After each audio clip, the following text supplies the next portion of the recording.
Bom, olá, boa noite a todos. Primeiramente, agradeço a presença de vocês, agradeço a presença das panelistas.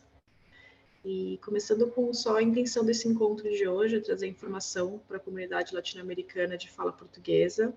Esse evento é organizado pelas organizações IRMO, LORS e a subprefeitura de Southwark. E tanto a IRMO como a LORS são organizações não governamentais que trabalham diretamente com as comunidades latino-americanas, com a comunidade latino-americana, oferecendo uma variedade de serviços especializados e com o objetivo de promover o reconhecimento e a integração da comunidade latino-americana no Reino Unido. O meu nome é Luana Barbagelata, eu trabalho na área de operações da IRMO e também diretamente com apoio à comunidade e acesso aos serviços de saúde pública. Eu fico feliz de estar aqui nesse espaço com vocês e poder compartilhar essas informações.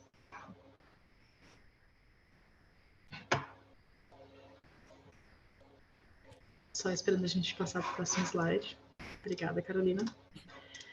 E, bom, começamos com alguns combinados aqui para que o encontro seja agradável para todos nós, pedindo que, por favor, mantenham seus microfones desligados e, se possível, colocar o nome na tela para facilitar a interação. Qualquer dúvidas ou perguntas que surjam durante a apresentação, por favor, enviar no chat, assim a gente consegue monitorar e responder no final da apresentação. Lembrando que esse não é um espaço para aconselhamento pessoal, a gente vai explicar as formas que vocês podem acessar os serviços de saúde e apoio adicional se necessário. A apresentação está sendo gravada, então caso você não queira que a sua imagem seja compartilhada, por favor, manter a câmera desligada também. E todo o conteúdo e informações vão ser compartilhadas com vocês depois da apresentação dessa sessão. E tiramos as informações do site do NHS e da Organização Médicos do Mundo, mas peço o apoio dos panelistas caso alguma coisa não fique clara. E é um pedido mais pessoal, eu posso às vezes falar um pouco rápido, se eu embaralhar, por favor, dê um sinal e eu volto e repito novamente, tá bem? E eu vou pedir que as panelistas, por favor, se apresentem. Começando pela Sona, por favor, se possível. Só mudando de slide aqui. Olá a todos, boa tarde. Meu nome é Sona Barbosa, eu sou psicóloga clínica e sou gerente da Mind, da Organização de Saúde Mental Mind and Harrow, e também estou a gerir Harrow Talking Therapies, que é um serviço de terapia no Conselho de Borough de Harrow. Já estou em Londres há 23, 24 anos. Sou da Guiné-Bissau, mas vivi em Portugal muitos anos. Um prazer Obrigada, estar aqui. senhora.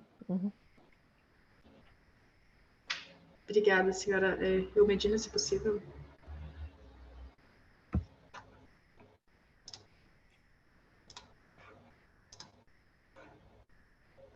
Ou podemos ir pela Eteline, desculpa, só que não consigo ver a cara de todos na tela. Alô, boa noite. Meu nome é Eteline Inoki. Apesar deste nome, eu sou brasileira, né? De descendência barbadiana, daí o nome.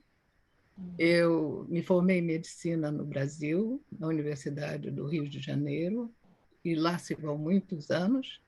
Eu me especializei em doenças infecciosas e parasitárias, e há mais de 30 anos eu vivo aqui no Reino Unido, onde trabalhei na área de saúde pública, em algumas autoridades de saúde, como no leste de Londres, em Oxford, e depois com consultoria internacional em países africanos. Eu já tive a oportunidade de me apresentar em outras sessões, falando sobre vacinas e o desenvolvimento de vacinas, o problema de hesitância, e isso nos anos anteriores. Hoje eu estou aqui, de novo, com muito prazer, por ter sido convidada mais uma vez e o meu orgulho de poder dar uma pequena contribuição à comunidade latino-americana de Londres. Obrigada pelo convite. Obrigada a você, obrigada a vocês por estarem aqui fazendo parte desse encontro. Acredito que o Medina está tendo alguns probleminhas com a internet. A gente ainda não se acostuma a fazer tudo online, né? Apesar de todo esse tempo. Ela está só tentando conectar no seu PC agora, tá? Ela mandou uma mensagem. Olá, Medina, boa noite. Tudo bem? Boa noite, desculpa o atraso. Não, imagina, estamos aqui também tendo alguns probleminhas com as telas, estamos trabalhando a paciência de todos. Peço desculpas, só um minutinho. Não, pelo amor de Deus, eu quando vi, eu vi a mensagem da Sona, olha assim, meu Deus, o evento! Está a correr para casa. Se você quiser se apresentar aqui para os participantes, saber um pouquinho mais de você, informação, enquanto a gente arruma aqui a questão das nossas telas, para a gente conseguir compartilhar. Olá, boa noite. Meu nome é Almudina e eu sou enfermeira-chefe do Serviço de Saúde Escolar no Concelho de Hackney e da cidade. E pronto, sou eu. Esse é um bocadinho sobre mim. Olá, doutora Eteline, bom lhe ver outra vez. Prazer em revê-la. Como está? Tudo bem, tudo bem. Feliz de estar compartilhando com vocês aqui. É verdade, é verdade. Olá, Sona.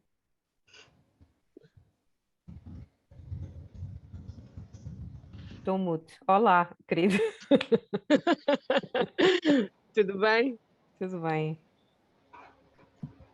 Pronto. Acredito que agora eu consigo compartilhar minha tela. Vocês conseguem ver todos minha tela? Conseguimos. Eu consigo. Perfeito. Tá bem. Bom.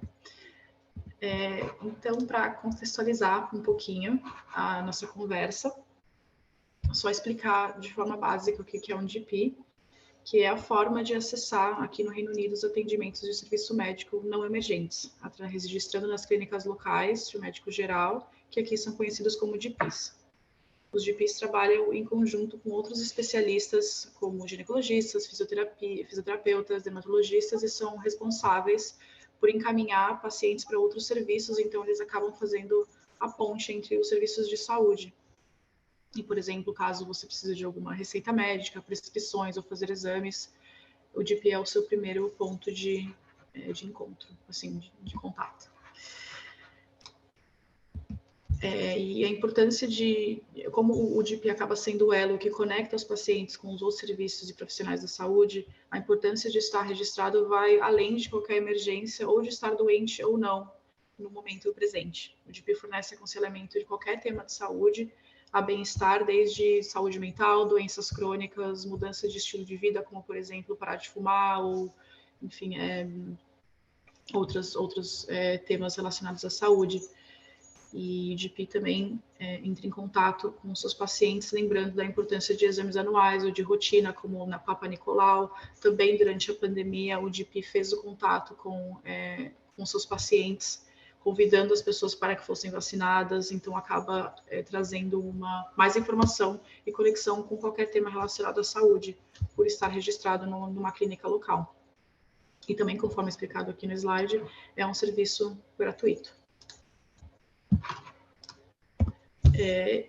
Porém, a IRMO fez um estudo no ano passado, devido à pandemia, que na comunidade latino-americana, e o estudo demonstrou que 1 em cada 7 membros da comunidade não estão registrados como médico. E por isso a gente ressalta a importância que todos tenham informação correta para acessar os serviços de saúde. Existem diversos motivos pelos quais os membros da comunidade não estão registrados, como, por exemplo, a dificuldade do inglês, acaba tendo problemas na comunicação, desde o registro, acessar os formulários que estão sempre em inglês, a marcar horários, comunicar com recepcionistas. Então, a dificuldade de se comunicar, tendo o inglês como um idioma adicional, acaba impedindo várias etapas, né, de acesso à saúde. Não existem muitos recursos também em português, espanhol ou outros idiomas, e isso limita o entendimento de como funciona o sistema. E não tendo informação ou não sabendo como funciona o sistema de saúde público, acaba limitando o acesso de muitas comunidades e muitas minorias. é difícil, às vezes, explicar a forma que, para todos saberem que eles existem e podem pedir um intérprete, ter certeza de todos os documentos que são necessários, de fato, apresentar para se registrar no GP, o que acaba resultando em barreiras administrativas ou atendimentos recusados. Muitos GPs e profissionais que trabalham em GPs não recebem um treinamento específico para atender diferentes circunstâncias e características de cada paciente.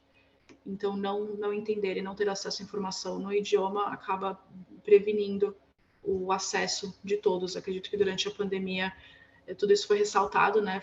Todos esses eventos mundiais acabaram ressaltando a necessidade de ter um contato direto com o sistema de saúde, mas isso tudo vai muito além, pois são temas que vão sempre estar presentes e todos terem acesso ao sistema de saúde é, assim, primordial.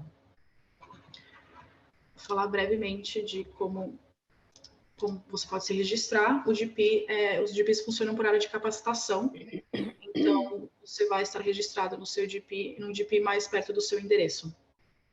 Caso você tenha endereço fixo, no próprio site do NHS, você pode encontrar o GP mais perto, de acordo com o seu CEP, o seu postcode, e confirmar que eles estão aceitando novos pacientes. Normalmente, principalmente antes da pandemia, muitos GPs faziam esse formulário e esse preenchimento para se registrar pessoalmente. Depois, pós-pandemia, muitos continuam preenchendo e oferecendo esse formulário e registro de forma remota, online, né, tudo digitalizado. E uma vez que você se registra no GP, existe aí um tempo de demora para eles processarem o seu registro, digamos assim, e uma vez que já registrado, você recebe o seu número de NHS, que funciona como uma identificação do sistema de saúde, por exemplo. Isso vai ser usado ou vai ser conectado com os seus registros médicos, por exemplo, se você acessar uma emergência no hospital, ou se você, no seu passaporte do Covid, também está interligado com o seu número do NHS. É muito comum que para fazer um registro, os GPs peçam comprovantes de residência ou um documento de identificação. Se é possível, você pode apresentar os documentos, e aqui no slide a gente tem uma lista de alguns documentos de identificação, como o passaporte, certidão de nascimento, o ID, a carteira de motorista também pode ser um comprovante de identificação. O comprovante de endereço varia de, enfim, extratos bancários, contas de luz, ou esse tipo de coisas, mas é muito importante lembrar que não é obrigatório. O GP não pode recusar o registro de novo paciente caso esses documentos não sejam apresentados. No próprio site do NHS existe este cartão e essa informação que pode ser apresentada para confirmar que não é uma necessidade apresentar esse tipo de documentação. Olá, boa noite. Durante o evento que a gente estava gravando, alguns dias atrás, a gente teve um problema técnico. Infelizmente, uma parte da gravação foi cortada, então a gente está aqui regravando esses 2 slides, por isso a diferença aqui no cenário, só para ter certeza que a informação vai ser passada corretamente. Estávamos conversando sobre as barreiras que a comunidade enfrenta quando se registra no GP. E aqui é só mais uma explicação quais são as medidas que um pode tomar se estiver passando por uma situação dessa forma. Os GPs têm o direito, assim, dependendo da disponibilidade, ou se estão aceitando novos pacientes ou não, recusar registrar um novo paciente, mas isso não deve ser de forma nenhuma por conta de algum tipo de discriminação ou algo dessa forma. Se um GP recusar o registro de alguém, é muito importante que seja pedido por escrito o motivo desse serviço negado, e, de qualquer forma, mesmo que o GP recuse registrar como paciente a longo prazo, a clínica é legalmente obrigatória a fornecer o tratamento de emergência por até 14 dias, como está escrito aqui no slide. E você também tem o acesso a qualquer serviço de emergência, como, por exemplo, a emergência de um hospital, e para isso você pode procurar o hospital mais próximo. Além de ter acesso ao serviço de emergência, existem organizações como a LOS e a INO que trabalham tentando ter certeza de que todo mundo da comunidade vai conseguir acessar esses serviços, todo mundo também tentando diminuir os problemas que a comunidade acaba enfrentando em registro OGP. São organizações que ajudam a conseguir encontrar GPs. Então, se existe algum tipo de barreira que está sendo enfrentada, ou se o serviço foi negado de alguma forma, é importante entrar também em contato com essas organizações, nós da INO e a LORS também, mas também existem outras organizações que oferecem esse tipo de serviço. A HealthWatch, por exemplo, é uma organização que cada área tem a sua, então você pode entrar em contato também, caso esteja precisando de assessoria para poder acessar os serviços de saúde pública. E depois, no final da nossa apresentação, a gente pediu ajuda das panelistas para que eu conseguisse explicar a diferença entre quais são os serviços primários e os serviços secundários, mas é importante ter em mente que os serviços primários são gratuitos, independente se a pessoa é residente, permanente no Reino Unido ou não. Serviços secundários acabam dependendo do status migratório regularizado do paciente, mas serviços primários, que acredito que foi explicado que é o primeiro contato que um paciente tem com o sistema de saúde, eles são sim gratuitos e todo mundo tem acesso. Por outro lado, existem receitas médicas ou, por exemplo, medicamentos, tem alguns custos, mas também existem pessoas que estão isentas, como, por exemplo, tendo o cartão HC2, HC2, que são, dependendo das circunstâncias, das pessoas de baixa renda, solicitantes de asilo, refugiados, menores de 18 anos ou que estão em educação período integral, e mulheres grávidas também acabam tendo acesso a descontos, enfim, tendo os seus custos, sendo isentos dos custos de medicamento. Existem duas formas de ser atendido por um dentista no Reino Unido: de forma privada, onde o paciente vai cobrir todos os custos, ou pelo NHS, onde o NHS subsidia parte dos custos ou cobre parte dos custos. As formas de serem isentos, por exemplo, do serviço de dentista seria basicamente pelos motivos que eu falei no slide anterior, de ter um cartão certificado válido do HC2, menores de 18 anos ou maiores em período integral escolar, mulheres grávidas. E de forma um pouquinho diferente do que um GP, o dentista não é por área de captação. Então, você pode, por exemplo, achar um GP que não seja necessariamente... Você pode acessar outras clínicas de GP que não sejam necessariamente localizadas perto do seu endereço, da sua casa.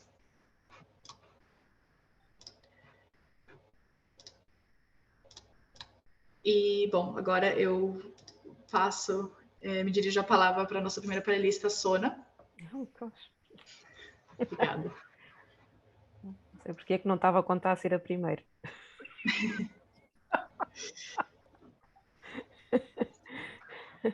Obrigada. Eu vou falar um bocado, acho interessante, eu quando aceitei fazer parte deste painel, para já obrigada pelo convite, e estava a ver um pouco a apresentação de todos e sei que é interessante como focamos muito na saúde física, não é? E muitas vezes esquecemos a saúde mental. E mesmo essa introdução em termos de acesso ao GP é sempre pensado de uma forma de saúde física, nunca é pensado de uma forma da nossa saúde mental e da nossa saúde emocional. Então, e mesmo as perguntas todas que tive a ver, que estão a ser dirigidas ao painel, só há uma em relação à saúde mental. E isso reflete um bocado como é que a sociedade e a comunidade vê a nossa saúde mental.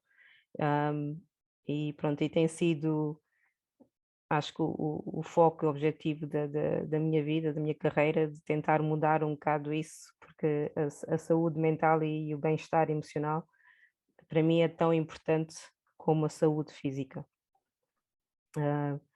E se pensarmos neste último período, temos passado da pandemia, estes últimos 2, 3 anos, e o incrível impacto que teve na nossa saúde mental e emocional. E que vem lado a lado e sempre a correr com a nossa saúde física. Portanto, em termos de saúde mental e bem-estar emocional, só queria que tivéssemos o cuidado de tomar conta delas, da mesma forma que temos o cuidado de tomar conta da nossa saúde física. Da mesma forma que vamos ao médico quando nos dói a cabeça, ou nos dói o pé, ou a dor de dentes, vamos ao dentista, né? Que tenhamos esse cuidado também de tratar do nosso bem-estar, porque esse bem-estar também afeta a nossa saúde física, né? Portanto, estão ligados. Portanto, é importante para mim pensar nisso. Quando pedir ajuda, eu acho que o problema de pedir ajuda não é no quando, mas é reconhecer que se precisa de ajuda. E pensar porque é que às vezes as pessoas têm medo de pedir ajuda. O pedir ajuda não vem naturalmente para todas as pessoas, né? Quando encontramos desafios na nossa vida, é importante tentar superá-los e aprender certas lições pelo caminho, né? Desculpem, eu falo muito com as mãos. E por mais complicados e dolorosos que possa ser, há períodos que passamos na nossa vida que são mesmo necessários para o nosso crescimento pessoal. Mas assim é possível encarar certos períodos sem ajuda, mas outros é necessário uma ajuda, contar com Direção segura, acabei de falar o que é. Contar com o direcionamento de outras pessoas e pensar que também isto é uma opção. Lembrar que há outros, lembrar que não somos sozinhos. E admitir que precisamos de ajuda, aí, quando admitimos que precisamos de ajuda, retiramos um bocado do peso de nós, né? E isso ajuda-nos também a preservar a nossa saúde mental. Infelizmente, para certas pessoas, e dependendo das experiências que passamos pela vida, é muito difícil procurar ajuda e admitir que se precisa de ajuda, porque às vezes pensam que é demonstrar um sinal de fraqueza, né? Mas é preciso termos cuidado, eu penso, e reconhecermos quando estamos a passar por um período difícil e reconhecermos em nós que alguma coisa está diferente, ou o nosso humor está diferente, ou a forma como nos sentimos em relação a nós está diferente, o nosso comportamento está a mudar, não estamos a reagir da mesma forma a certas coisas, algo que antes não nos afetava, agora irrita-nos a qualquer altura, estamos mais impulsivos, ou estamos a praticar mais riscos, e tomar atenção também àquilo que eu chamo de sintomas dos mais comuns em termos de saúde mental, que é a ansiedade e a depressão.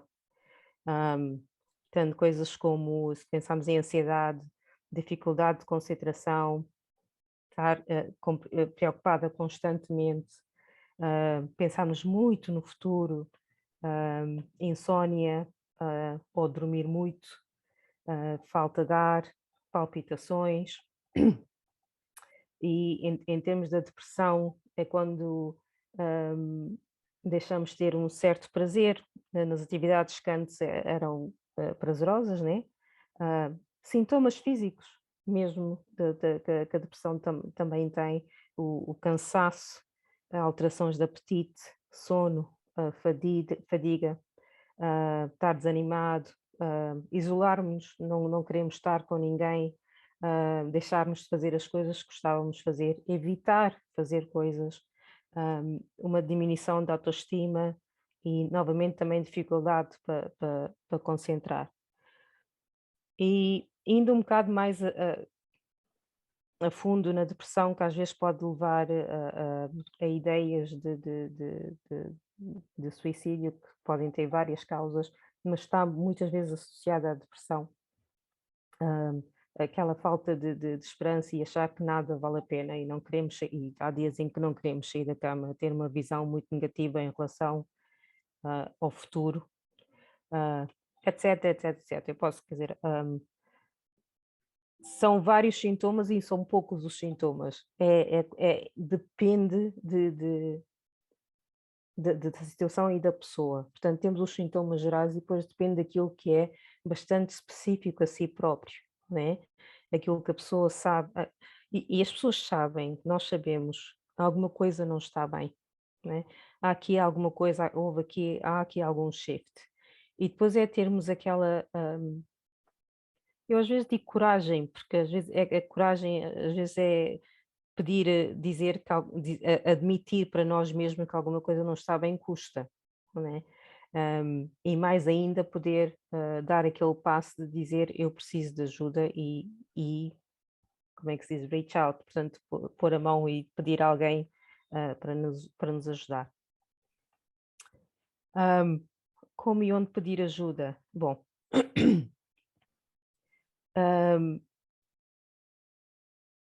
amigos, familiares, nunca esquecer o nosso apoio.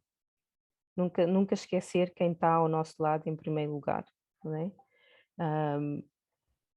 Às vezes só o falar com alguém é um primeiro passo, ok? E depois tens o GP, como a Luana acabou de falar, o estar a registrar no GP ajuda. Se tiver uma boa relação com o seu GP, pedir uma consulta com o seu GP, sentar com o seu GP e explicar o que é que se está a passar, que não tem só a ver com a saúde física. E o seu GP o pode encaminhar para um serviço de counseling ou de terapia e dar esse passo. Mas não precisa de um GP para aceder terapia, ok? O Serviço Nacional de Saúde, portanto, o NHS, tem o que se chama o Talking Therapies, que é, ou IAPT, que é, agora, estou a tentar traduzir isso agora para o português.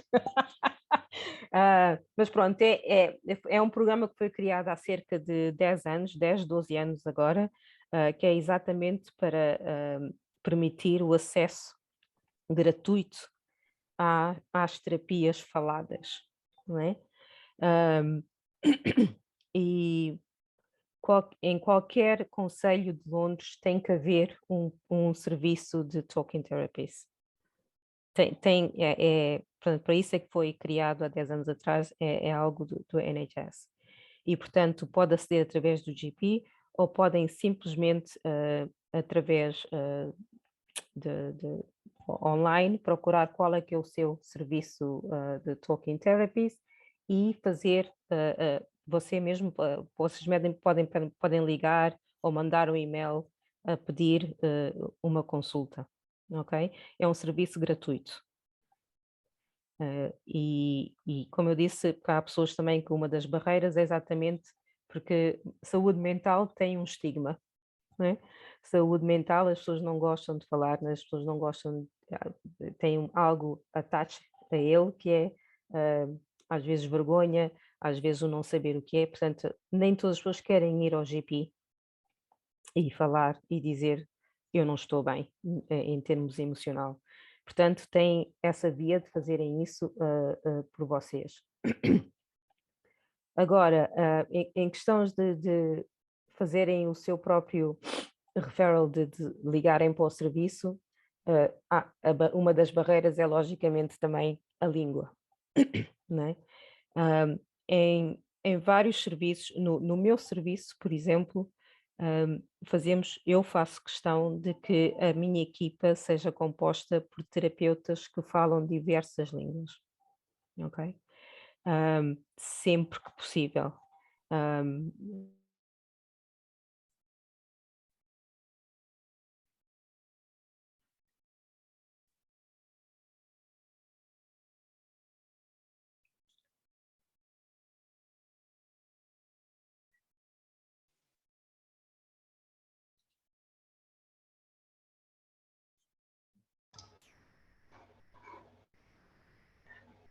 Acredito que a Sona congelou para todos aqui. Eu nunca tenho certeza se sou só eu que estou presenciando esse momento ou se todo mundo está junto vendo. Acredito que nesse caso é um consenso, né? Conjunto, ela congelou. Vamos só esperar um minutinho, ver se a internet dela volta.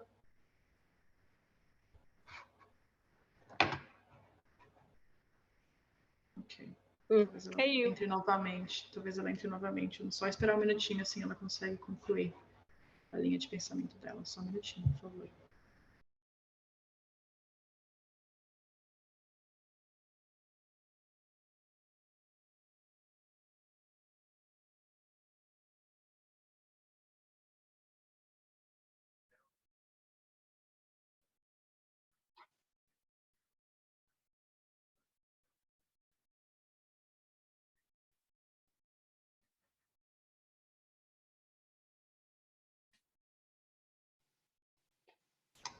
De qualquer forma, só um lembrete, o iApp Service, que a Sona estava mencionando, todos esses recursos e links e, enfim, dados vão ser compartilhados com todos que se inscreveram no evento, tá? E também junto com a gravação desse evento.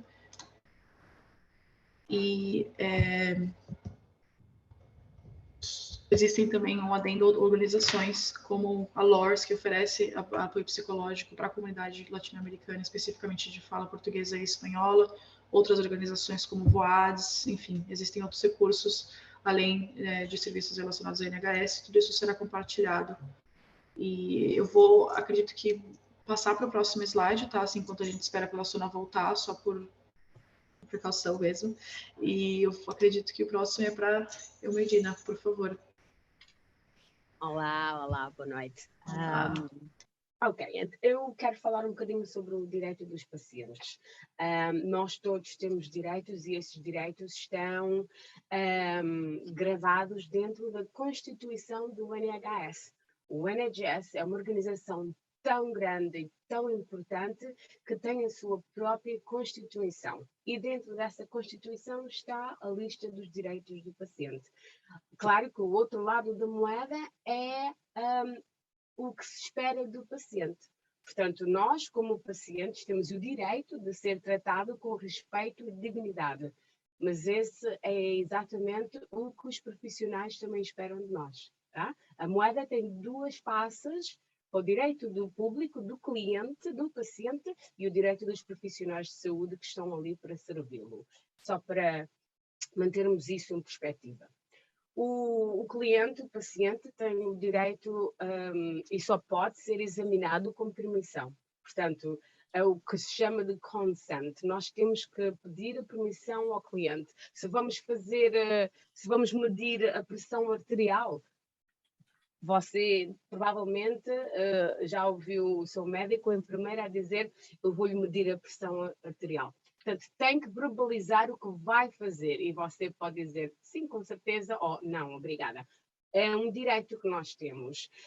Temos o direito de aceitar o tratamento oferecido ou de recusar o tratamento oferecido e pedir outras opções. Geralmente, o seu GP ou um outro médico ou um especialista trará várias opções. Raramente apenas há uma opção de tratamento. Porquê? Porque você tem o direito de aceitar ou recusar dependendo dos riscos que cada opção traz. E ele é obrigado a explicar os riscos de cada opção antes de você fazer a sua escolha. Ter acesso às informações que a organização tem sobre você. Isso é um ponto importante quando se trata da comunidade estrangeira, que tem um certo receio em ter a sua informação partilhada com outras organizações.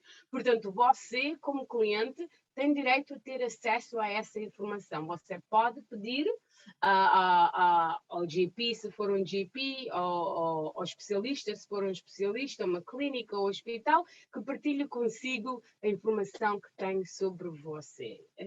Isso é um direito que está debaixo da lei. A proteção da informação e o direito à informação. o Freedom of Information Act, o direito de informação e a liberdade de informação. Portanto, você tem um direito que está coberto pela lei de querer saber que informação é que a Organização de Saúde tem sobre você. Porque você tem direito à privacidade e à confidencialidade. Privacidade não só como um ser humano e ao seu tratamento e à sua condição física ou emocional, não são coisas que se partilham, é privado. Você pode ter aquela confiança de se abrir com o seu profissional de saúde sobre o problema que está a ter, porque essa informação é confidencial, não é partilhada com ninguém, a não ser que haja razão de vida ou morte. Essas são as razões únicas, a prevenção da vida, a proteção da vida seria o único ato de quebrar a confidencialidade e o sigilo sobre uma pessoa. E isso também é em relação ao registro com os GPs. Certas comunidades têm receio porque talvez a sua cidadania não está estabelecida no país. E então, para ajudar isso, é o facto de que, primeiro, como a Luana já disse, não precisa dar um endereço ou ter um endereço para se registrar com o GP.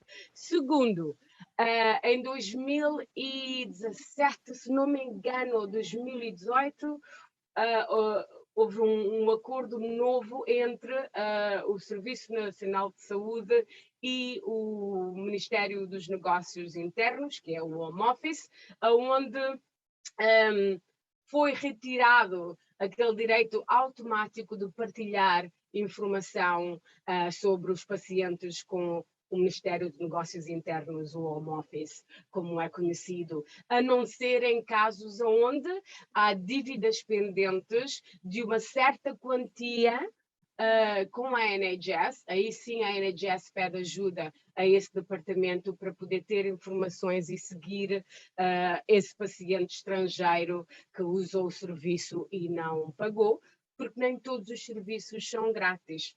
A diferença entre os serviços grátis e os serviços que têm que ser pagos foi o que a Luana disse no início, o cuidado primário e o cuidado secundário. Portanto, o cuidado primário é tudo o que tem a ver com a primeira porta de entrada, é o GP, primeira porta de acesso, o dentista, primeira porta de acesso, as farmácias, primeiras portas de acesso. Todos os serviços incluídos no cuidado primário é gratuito. O serviço secundário, aí sim há certos custos, mas depende do historial do paciente. Mas os serviços secundários são geralmente cirurgias planeadas, cirurgias devido a acidentes, tratamentos, transplantes, ou seja, coisas que não são a primeira porta de entrada. Tudo o que é continuação de um tratamento e que tem a ver com os serviços secundários, e na maioria dos casos esses têm custos. E depois também há os cuidados em terceiro grau, que são mesmo os mais especialistas, e esses aí são quase sempre todos pagos.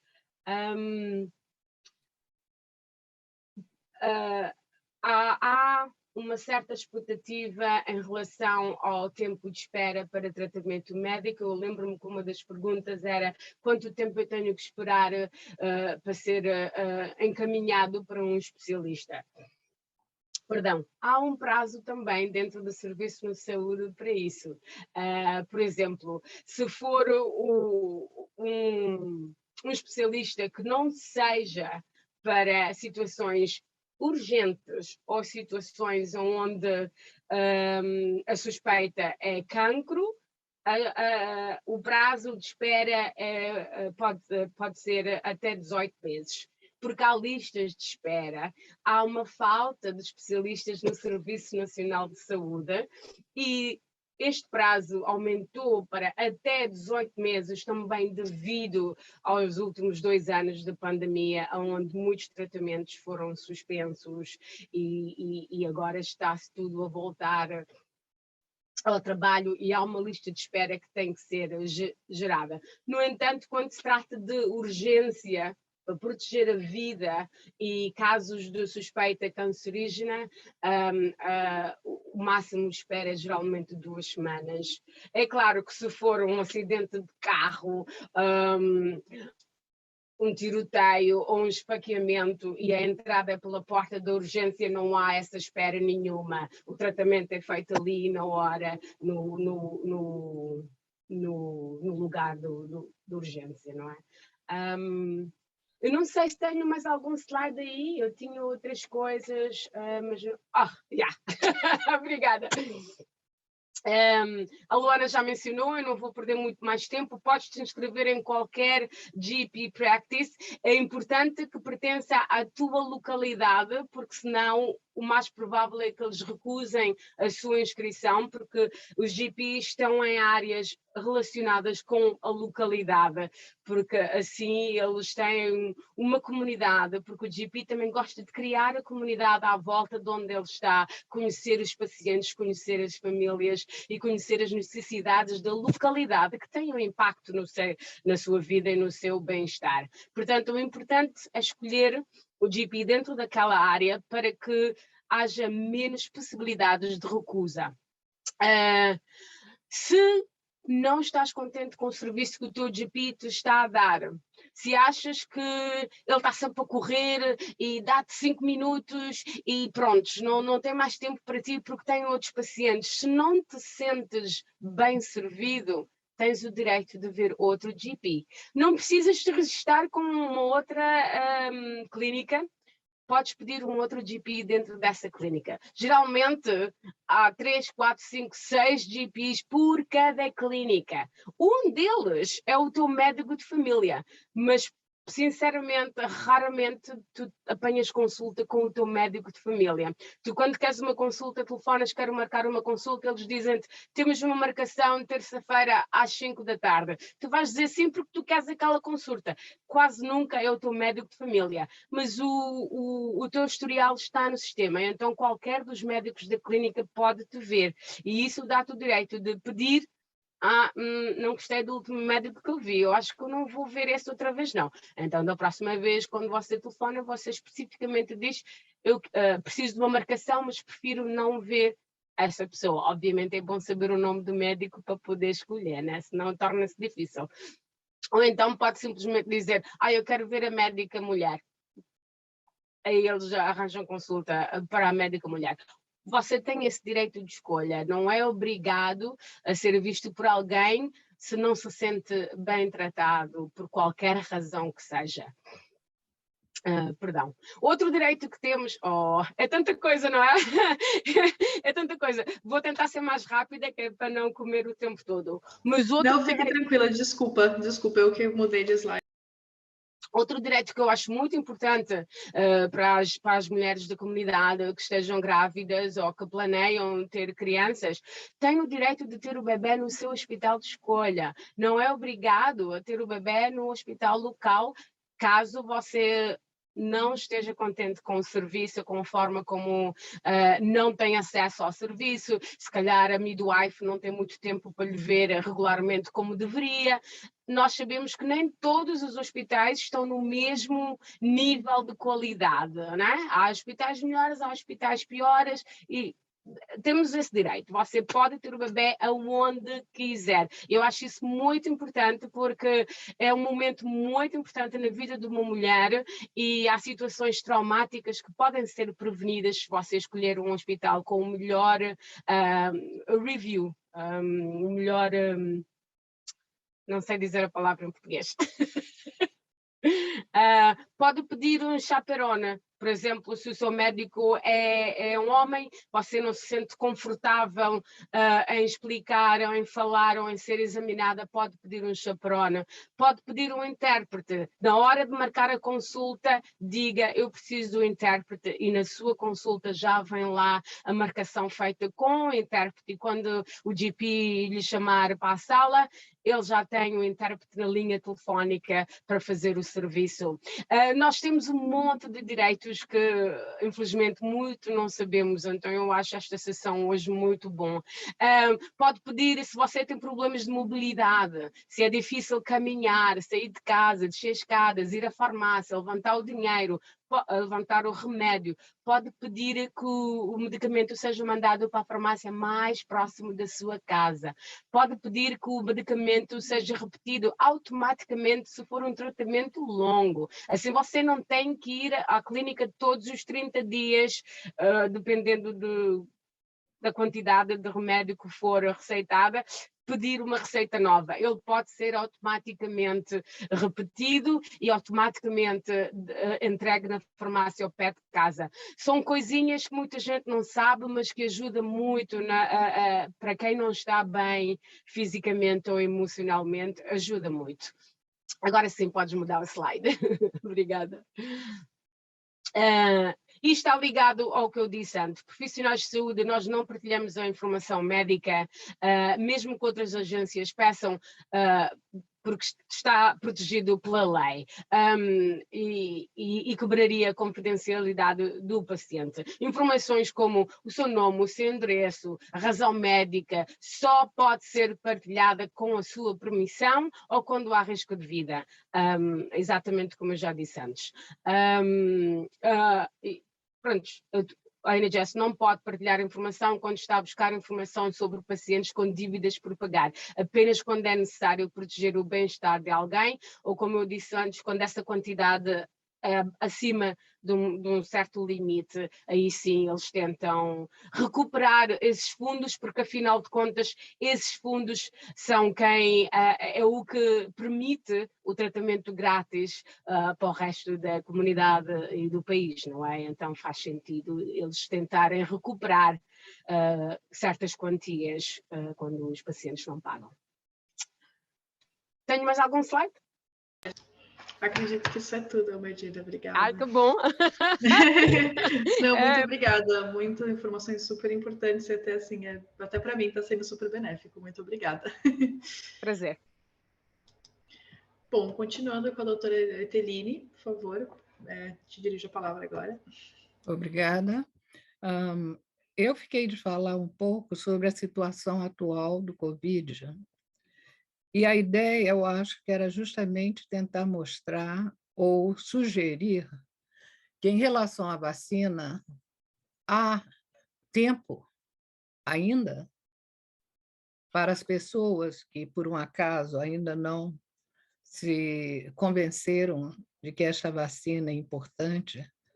E não só esta, mas todas as vacinas são importantes, porque elas são melhores do que ter a doença e os riscos e complicações das doenças, né?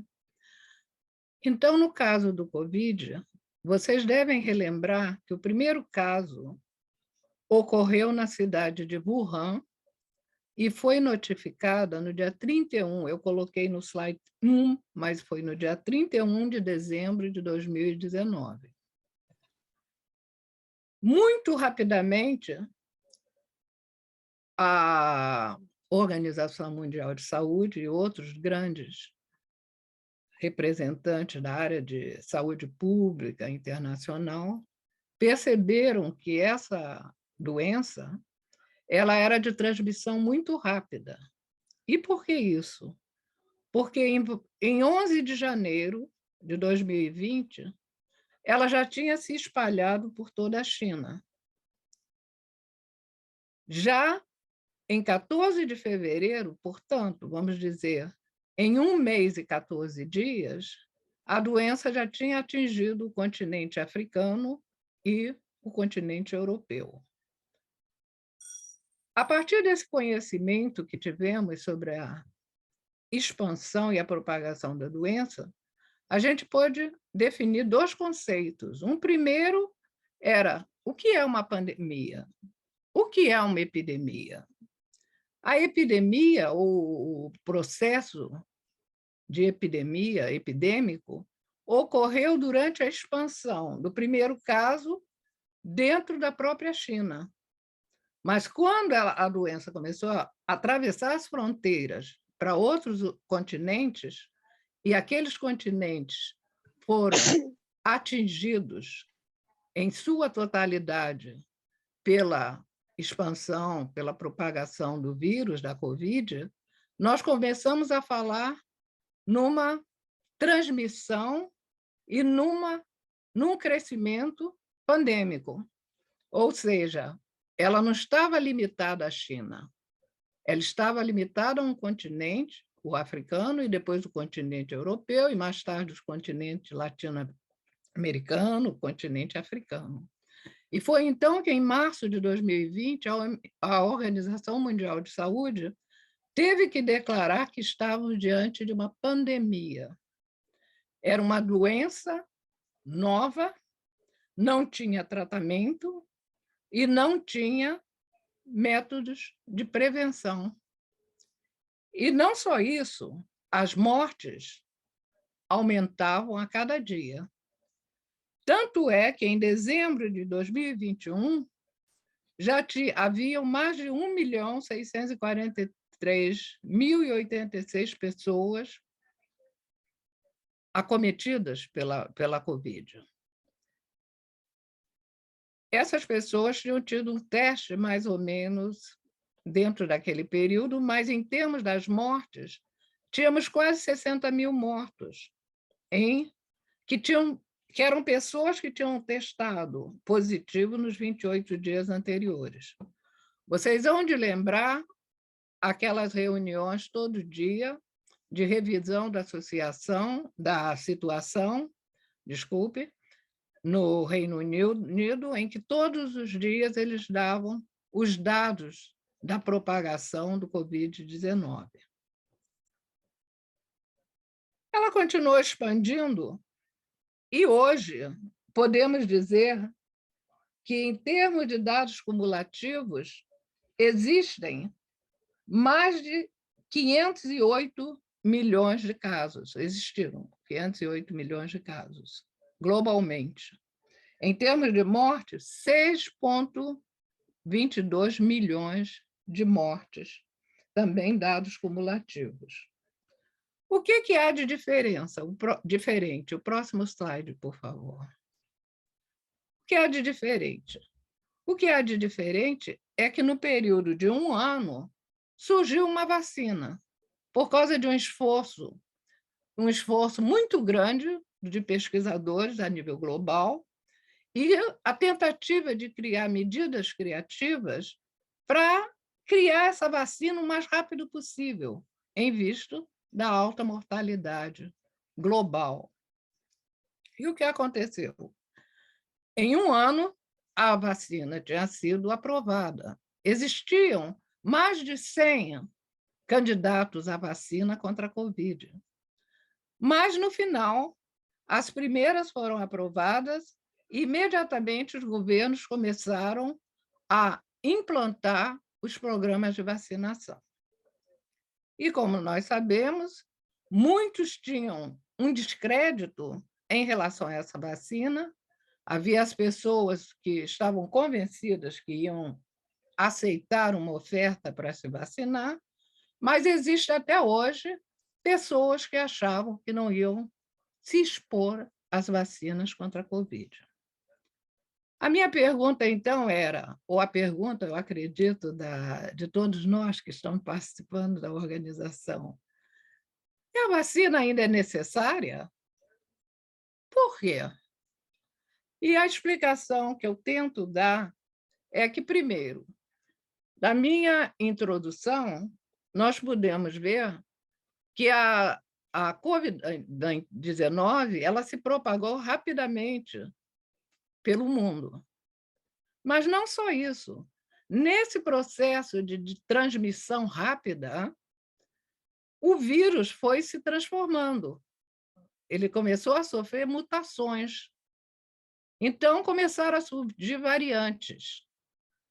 Foram identificadas mais de 101 variantes nesse período. Mas as mais conhecidas tiveram origem na África do Sul, tiveram origem em Kent, tiveram origem na Índia e no Brasil, né? A Omicron foi também da África do Sul, foi primeiro identificada na África do Sul. Então, se a gente pensa, será que ainda vale a pena aceitar as vacinas que estão sendo oferecidas? Basta pararmos por alguns minutos e pensar, esse vírus, ele evoluiu, ele mutou, houve transformações do vírus, alguns foram mais suaves, não foram tão... não trouxeram tantos prejuízos como os primeiros, como o Delta, por exemplo. O Omicron veio mais no ano passado, e o Omicron foi uma variante que foi mais suave também, mas era de uma transmissão muito rápida. O próximo aspecto que temos que considerar seria que, se alguma coisa mudou nesse período de 2 anos, mudou também, não foi porque o vírus ficou bonzinho, entende? Ele resolveu que não ia causar os danos que estava causando antes. Foi porque teve a introdução das vacinas. A introdução das vacinas ocorreram num momento, eu acredito, muito importante.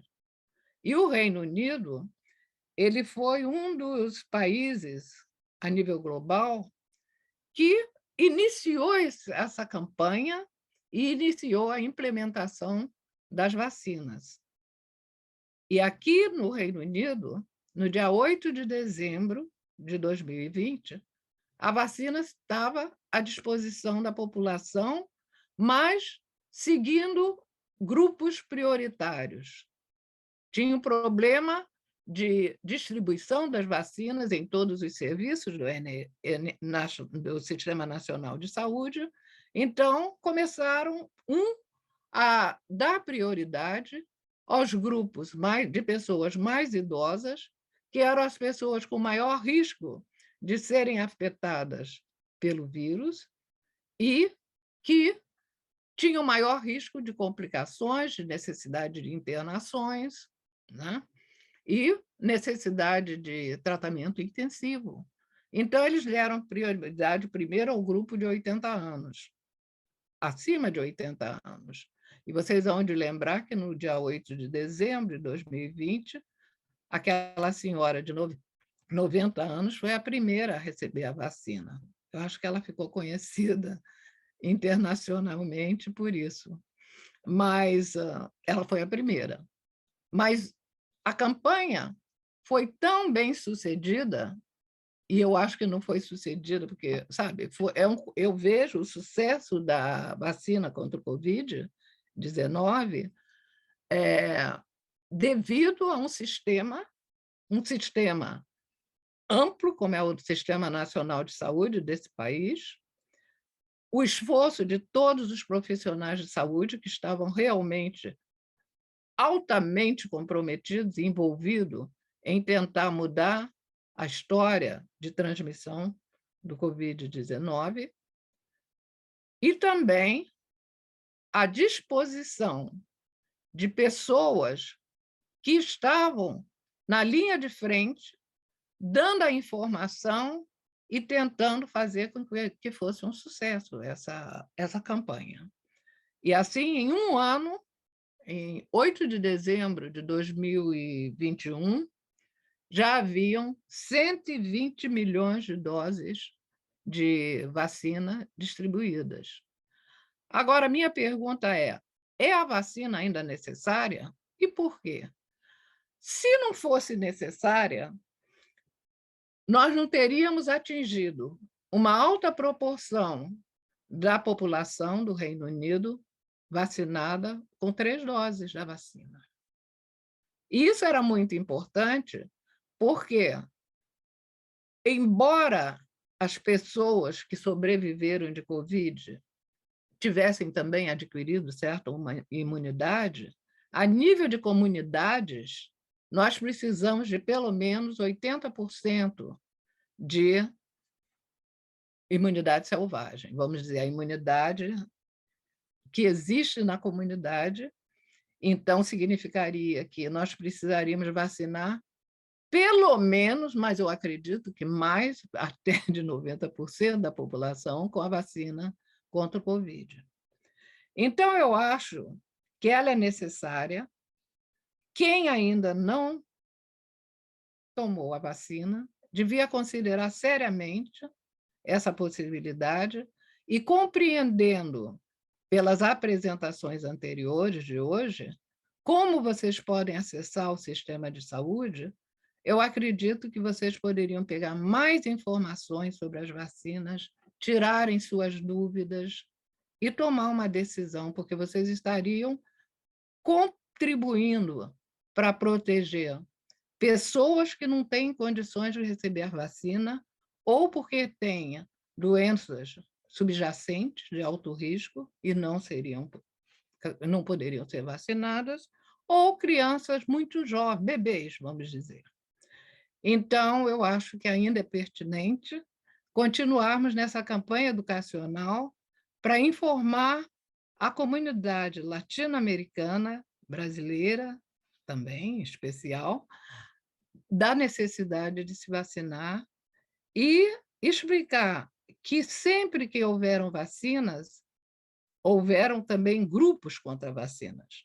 Então, vocês podem entrar em determinados sites e ver que existem até profissionais de saúde que são contra a vacinação. Mas essa é uma atitude correta?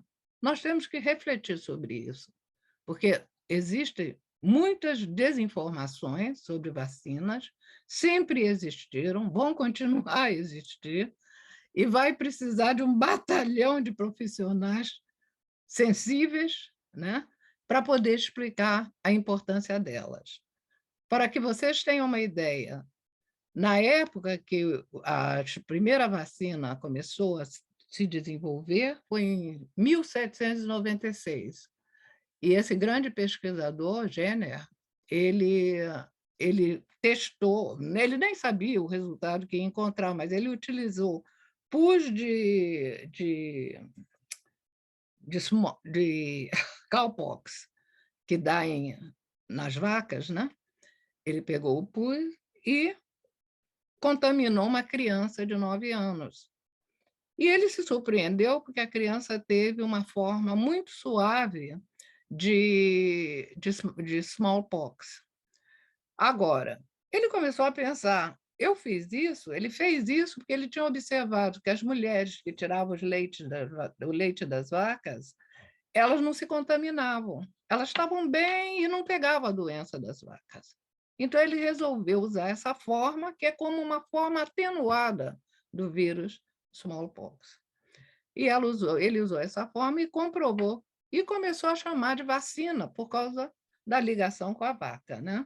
Vaca em espanhol, vaca em português, vacina veio dessa experiência que foi feita. E desde aquela época, já foram criadas tantas vacinas, nós vemos os benefícios que elas trazem para as crianças, para as doenças infecciosas e contagiosas. E existem umas 14 vacinas que crianças recebem hoje. É lógico, existem aquelas mães que também resistem a dar aquelas vacinas, mas há dados e pesquisas que mostram a diminuição de sarampo, a erradicação a única doença que foi erradicada até hoje foi o smallpox, né? Mas outras doenças, em termos de mortalidade, como a poliomielite, reduziu consideravelmente desde os anos 70, 80, por causa das vacinas.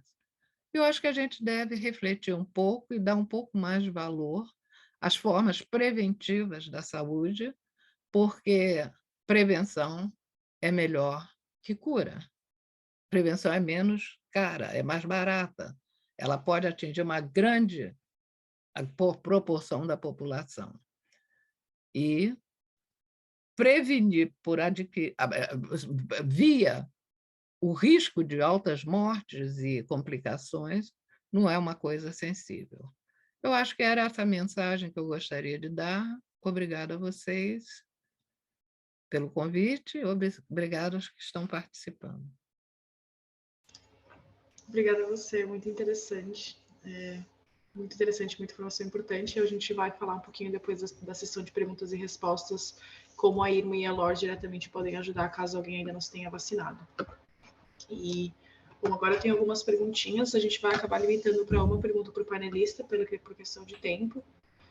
E eu queria começar com uma pergunta. A gente recebeu algumas perguntas, conjuntos de perguntas relacionadas à medicina preventiva ou exames anuais ou de rotina, digamos assim. Eu queria perguntar, então, para Eumildina, se possível, como, caso não tenha, por exemplo, um acompanhamento tão direto de um GP ou não estejam recebendo informações, pacientes não estejam recebendo informações sobre exames preventivos, ou existe alguma forma mais específica que os pacientes podem acessar, ou se não tem, por exemplo, lembretes de fazer o seu Papa Nicolau a cada 2 anos, ou enfim, esse tipo de exames de rotina que são importantes, desde um exame de sangue a qualquer outro tipo de...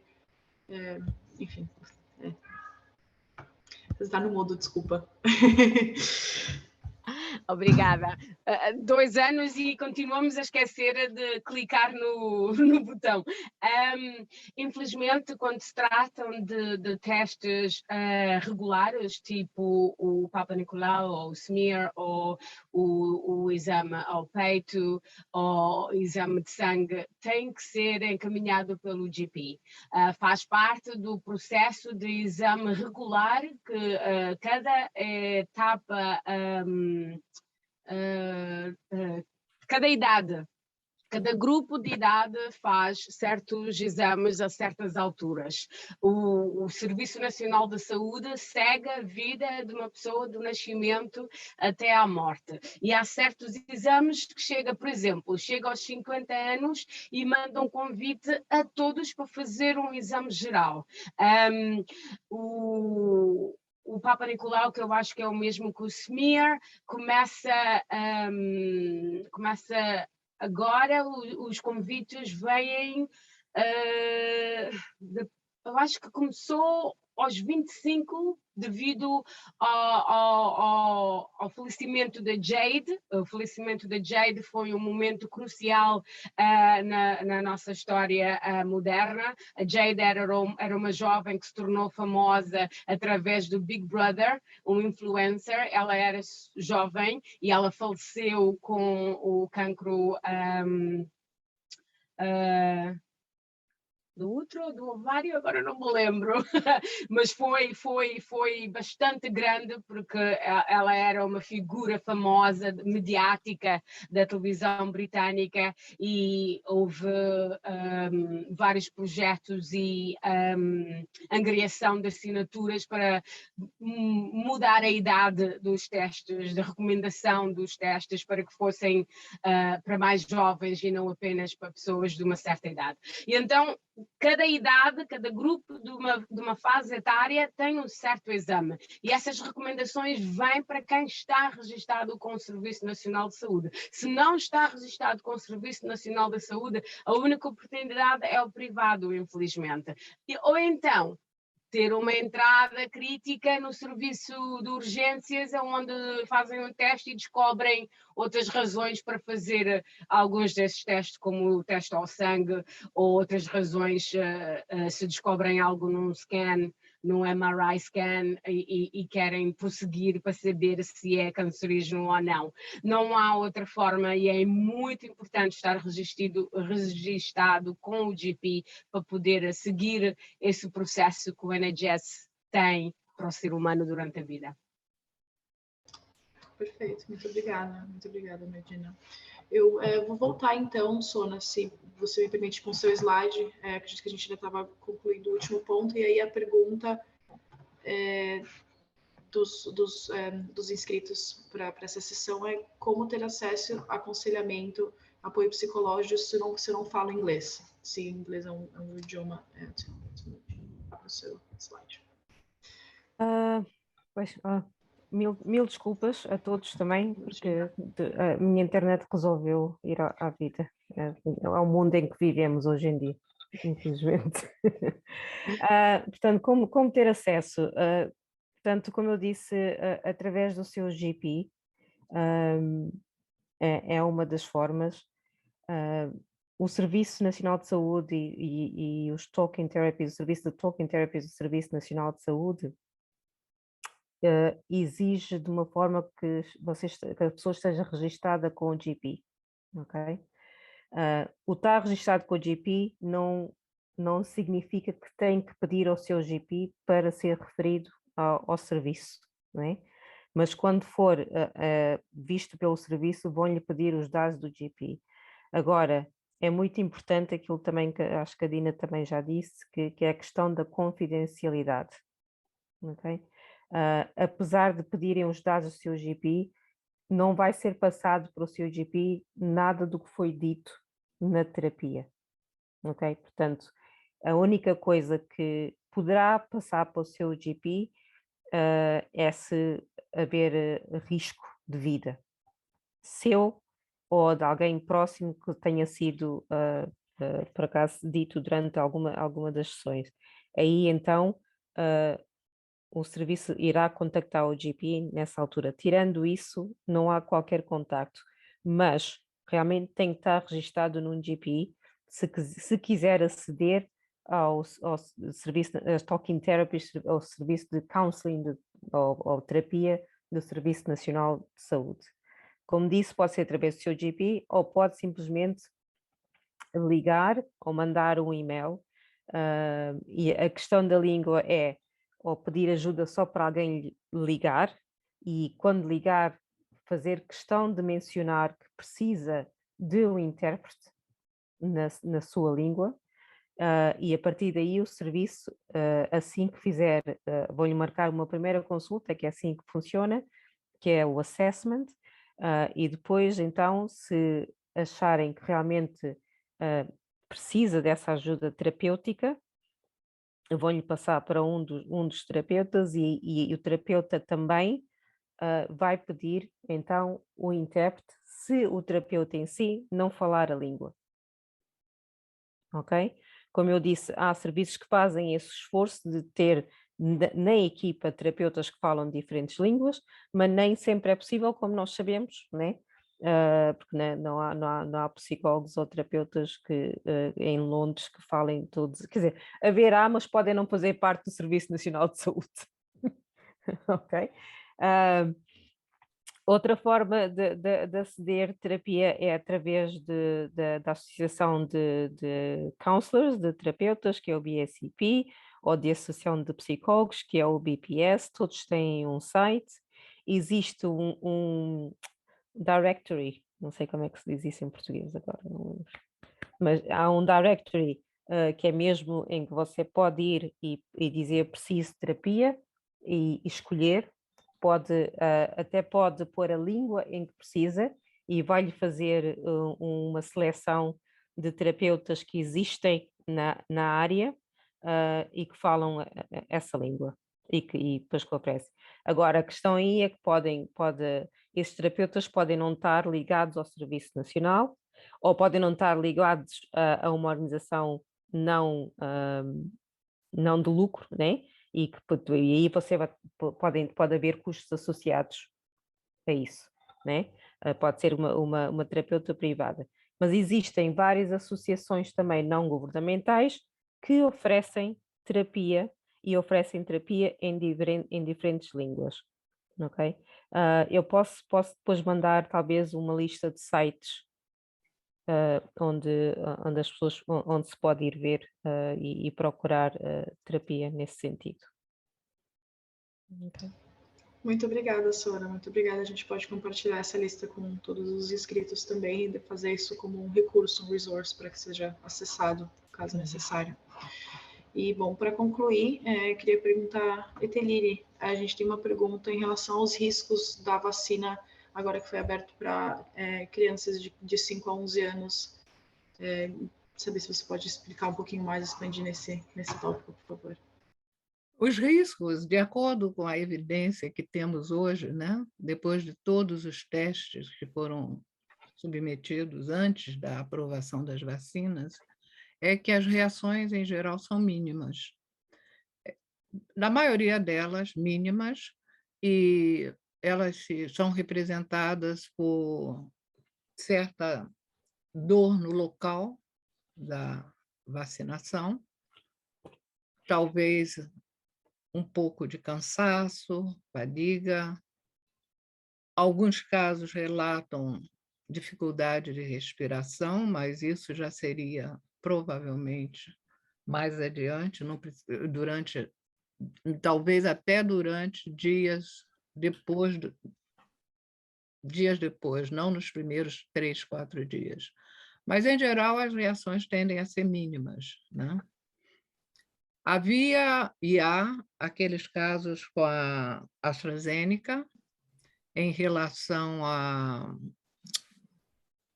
trombose, e houve aquela discussão, eu acho que a Medina pode me ajudar aí, sobre o número de casos. Quando a Alemanha e a França, principalmente, suspenderam a utilização da AstraZeneca, elas acharam que realmente, principalmente o grupo de Oxford, achou que não tinha ainda muito dado para se concluir que o número de casos que tinham apresentado aquelas complicações era maior do que o número de casos que ocorriam dentro da comunidade em geral, não, ou dentro das populações.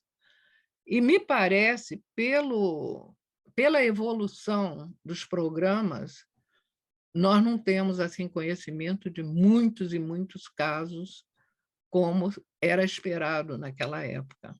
Tanto é que esses países acabaram adotando, né, essa vacina. E eu acho que aquela era a reação de maior preocupação que havia. Mas, no geral, as reações seriam mínimas mesmo, e mais localizadas do que reações gerais. Medina? Sim, sim, concordo. A reação que houve nos países que suspenderam a AstraZeneca durante uns dias é hoje considerada como uma reação extrema, porque não havia aquela base científica para causar a reação que foi tida. E de aí até hoje continua sem haver essa prova científica, tanto que, como a doutora Thalina disse, a AstraZeneca está de volta em circulação. Um dos exemplos que eu dei no último webinar em que eu estava é o facto de que a maioria das mulheres nas nossas comunidades, ou nas comunidades que nós servimos, utiliza a pílula como um medicamento contraceptivo. No entanto, estatisticamente provado, a pílula causa... não trouxe o slide, mas um número exorbitante de condições cardiovasculares e trombose em comparação com a data que tinham, a informação que tinha para o AstraZeneca. Portanto, se nós sabemos por um facto que as nossas mulheres tomam a pílula como contraceptivo e estão... Acho que era 65 mil vezes mais ao risco do que a vacina AstraZeneca. E isso é um dado muito importante que eu gosto de partilhar, porque aí sim nós conseguimos fazer a comparação melhor na nossa cabeça, não é? Porque, exatamente. Obrigada, Mediana. Um bom ponto esse. É que nem tudo o que se vê na média recebe-se sem crítica, tem que se analisar, tem que se comparar e tem que se comprovar antes de aceitar como dado. Obrigada. Muito obrigada, muito informativo. Agradeço a todas as respostas das panelistas. E nesse tópico de vacina, diretamente no projeto de saúde e bem-estar da IRMA e da LORS, nós vamos, pessoalmente, eu e minhas colegas, vamos em centros de vacinação. Então, se existe, por exemplo, qualquer pergunta que você queira fazer em relação à vacina para um profissional de saúde, nós estamos lá para fazer essa ponte, conseguir conectar a comunidade mais próxima com profissionais da saúde, respondendo essas perguntas, como, por exemplo, essa aqui que a Modina e a Teline deram mais informação.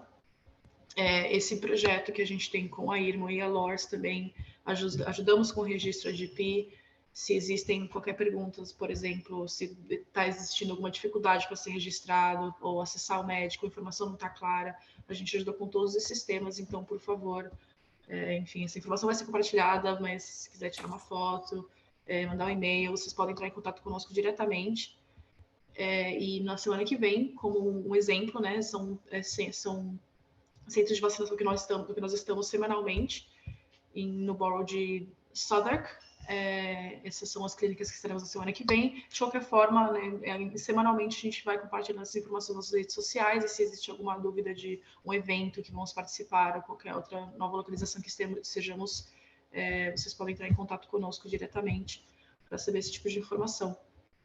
E expandindo um pouquinho outras necessidades que a comunidade talvez tenha em relação a outros serviços, a gente tem a linha de apoio da IRMA, a gente oferece aulas de inglês, temos atividades para jovens e crianças, também ajudamos com busca de emprego, processos migratórios, aplicação para benefícios e moradia, então todos os serviços também podem ser encontrados na IRMA, e tanto como a IRMA como a LORS também. A LORS trabalha diretamente com mulheres latino-americanas de fala portuguesa e espanhola, ajuda a sobreviventes de violência contra meninas e garotas, mulheres e garotas, moradia, benefícios também, direitos trabalhistas, e também oferece assessoria de saúde mental e terapia, counseling, então qualquer outras necessidades que a comunidade pode enfrentar, eles podem recorrer a organizações como a IRMA, LORS, entre outras, como Casa Latina, Voades e outras organizações também que oferecem ajuda e apoio para a gente conseguir certificar que a gente está acessando todos os serviços que temos direito, né? E a gente se estendeu um pouco por alguns imprevistos aí de computador, conexão e várias coisas, né? Como a Eugênia falou, 2 anos ainda de um monte de coisa online, a gente não se acostuma. Mas eu queria agradecer muito a presença de vocês, espero que esse curso consiga ser compartilhado e assim a informação chegue para mais e mais pessoas que precisam. Eu agradeço muito de ter dado a participação de vocês, de toda a contribuição, e fico muito feliz de estar participando aqui. Muito obrigada, nessa leva de informações. Muito obrigada. Obrigada. Vamos agora parar de compartilhar aqui. E muito obrigada, gente. Um ótimo resto de semana. Obrigada. Fantástico.